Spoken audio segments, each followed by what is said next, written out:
오늘 본문 말씀 빌립보서 3장 1절에서 11절의 말씀을 중심으로 하나님의 의라고 하는 제목의 하나님 말씀 나누도록 하겠습니다. 오늘 본문 말씀의 사도 바울은 당시 구원을 받기 위한 조건으로 율법을 지키는 것을 강요하고 있는 할례파 사람들을 향하여 개들이라고 지칭하면서 이들을 삼가하라고 경고하였습니다. 그리고 이어서 주님을 인격적으로 만난 후 바울의 내면 안에 일어났던 놀라운 변화에 대해서 이야기하기 시작합니다. 여러분, 바울은 그 시대에 좋다고 자부할 만한 출신과 배경, 그리고 율법에 정통하여서 율법을 행하는 인간적인 의로는 흠이 없는 사람이었기 때문에 그는 그동안 자신의 육체를 신뢰하며 살았습니다.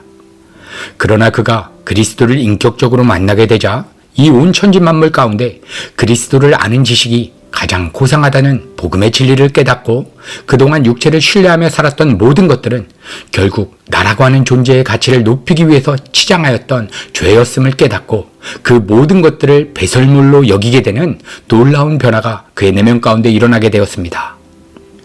바울이 이전에 육체를 신뢰하였다는 것은 자신이 타고난 선천적인 조건이든 후천적으로 형성된 조건이든 자신의 행위에 의해서 나라고 하는 존재를 드러내고 자랑 삼고 싶어하는 그러한 성향을 지니며 살았다는 것을 의미하는 것입니다.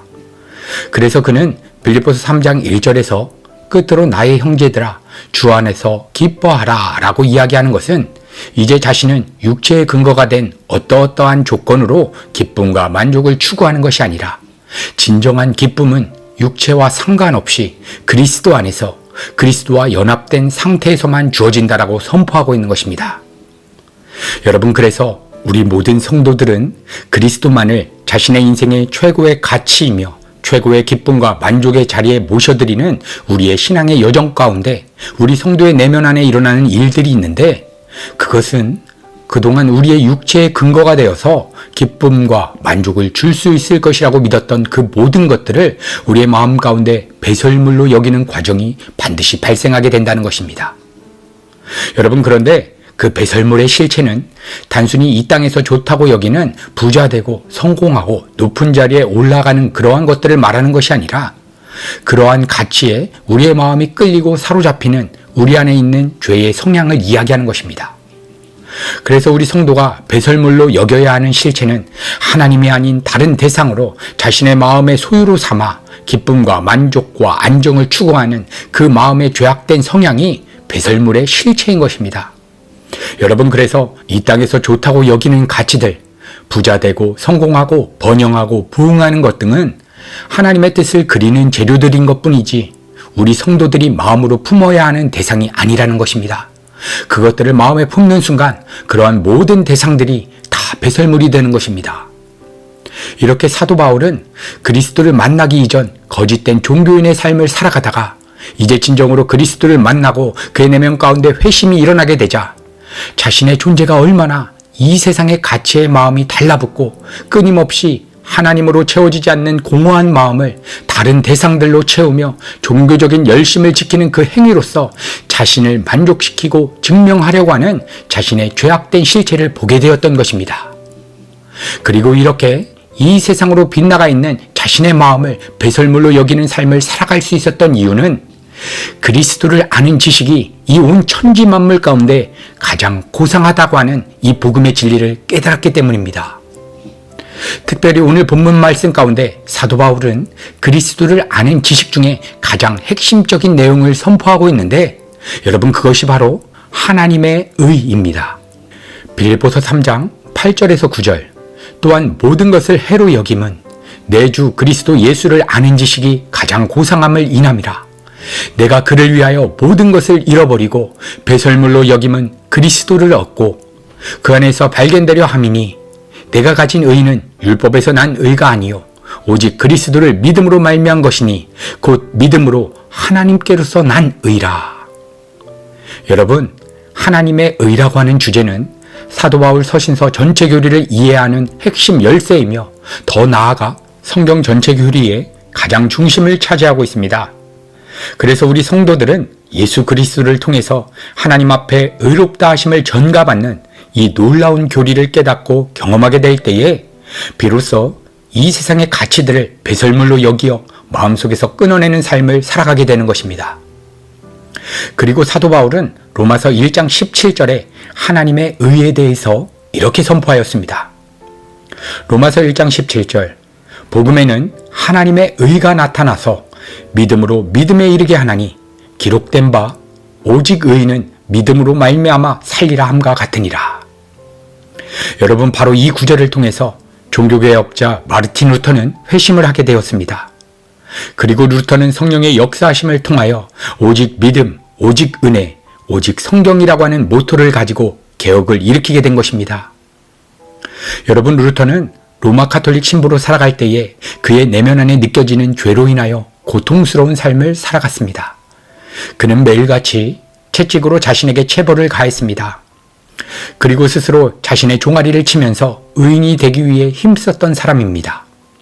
그럼에도 그는 자신의 죄가 점점 더 밝게 보이게 되었습니다. 그러던 어느 날 로마서 1장 17절의 말씀을 통해서 의인은 자신의 행위에 의해서 살아가는 것이 아니라 오직 믿음으로 살아가게 된다는 것을 확실하게 깨닫게 된 것입니다. 그리고 그는 그 다음 날부터 고해성사를 때려치웠습니다. 그는 이 말씀을 통해서 구원이란 예수 그리스도의 전적인 십자가 공로로만 주어진다는 것을 깨닫게 되었던 것입니다.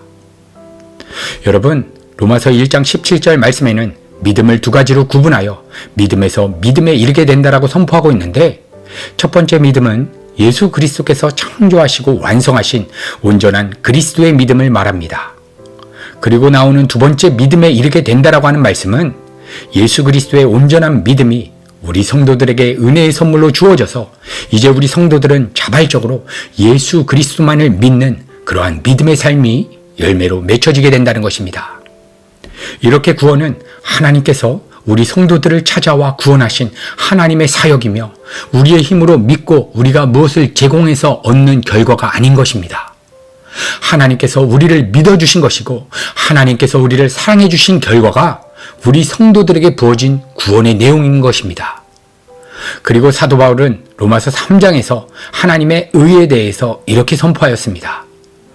로마서 3장 21절 이제는 율법 외에 하나님의 한 의가 나타났으니 율법과 선지자들에게 증거를 받은 것이라. 여러분, 아담 이후에 죄인으로 태어나는 모든 인간들은 양심을 가지고도 죄를 짓고 심지어 하나님의 말씀인 율법을 가지고도 죄를 지으며 살아가기에 이 세상에 그 어떤 사람도 의인은 없나니 하나도 없다라고 성경은 증언하고 있습니다. 그런데 이렇게 아무 소망 없는 모든 인생들 가운데 하나님께서 택하신 그분의 백성들에게는 이제 대반전이 일어나게 되었는데, 그것이 구약의 율법과 선지자, 즉 구약 성경에 이미 증거되어 있었던 하나님의 의라는 것입니다. 사도 바울은 하나님의 한 의를 율법 외의 것이라고 표현함을 통해서 율법을 부정해버리고 나타난 하나님의 다른 의라는 것을 강조하고 있습니다. 이것은 바울이 구약의 율법이 완전히 폐기되었다라고 말하고 있는 것이 아닙니다. 이것은 율법을 통해서 내 안에는 도저히 율법을 지켜낼 수 있는 힘과 능력이 없구나. 아니, 나는 율법을 가지고도 죄만 생산해내는 죄인이구나. 그러니 나에게는 오직 예수 그리스도의 은혜가 없다면 나에게는 그 어떤 소망도 없다. 여러분, 이것을 깨닫게 하는 도구로 율법이 주어졌다는 것을 이야기하는 것입니다. 그런데 인간들에게 율법이 주어지자 그 율법을 가지고도 자신의 의의를 드러내는 도구로 끌어당겨 버린 것입니다.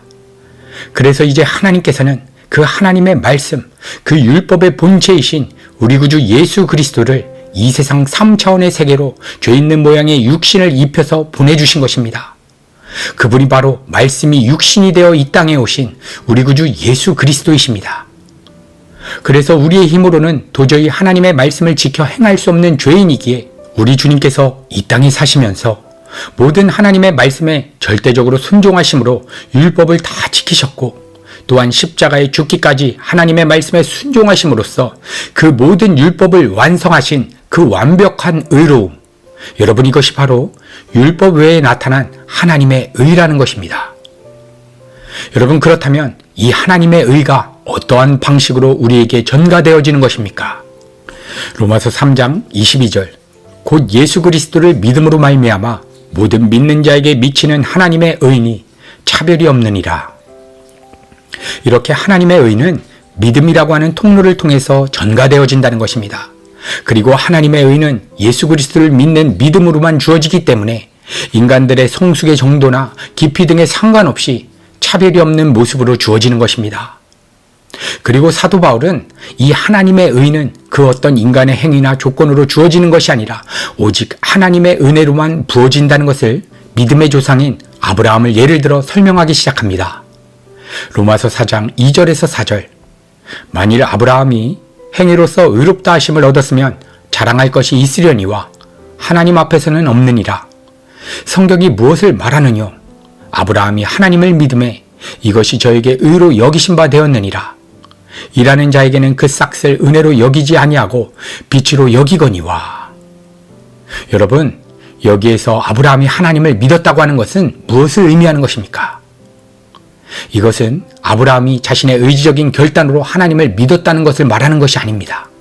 아브라함이 하나님을 믿었다라고 하는 의미는 하나님의 끊임없는 설득하심에 아브라함이 항복했다는 것을 의미합니다.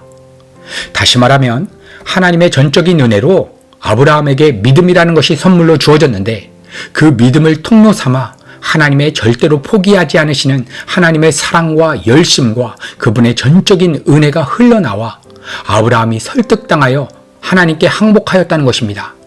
이것이 바로 아브라함이 하나님을 믿음에라고 하는 의미인 것입니다.